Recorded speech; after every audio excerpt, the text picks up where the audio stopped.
عالمی سطح پہ ایک معاہدہ ہے، اس کا بڑا چرچا ہے، جس کو ابراہیم اکارڈ کے نام سے یعنی ابراہیم معاہدے کے نام سے جانا جاتا ہے۔ بظاہر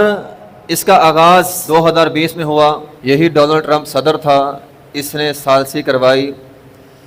اور اس معاہدے کے پیچھے مقصد یہ تھا عرب اور اسرائیل کے باہمی تعلق اچھے ہو جائیں، اور اس کے لیے اس معاہدے کا نام رکھا ابراہیم علیہ السلام کے نام پر۔ اور یہ بات کہی گئی کہ چونکہ یہودی، عیسائی اور مسلمان تینوں کا جد امجد ابراہیم علیہ السلام ہے، اس لیے تینوں مل کر ابراہیم علیہ السلام کے نام پر جمع ہو جائیں۔ ان کا مقصد یہ ہے کہ پوری امت مسلمہ دنیا میں جس نے مسلمانوں کے ملک ہے، سب کے ساتھ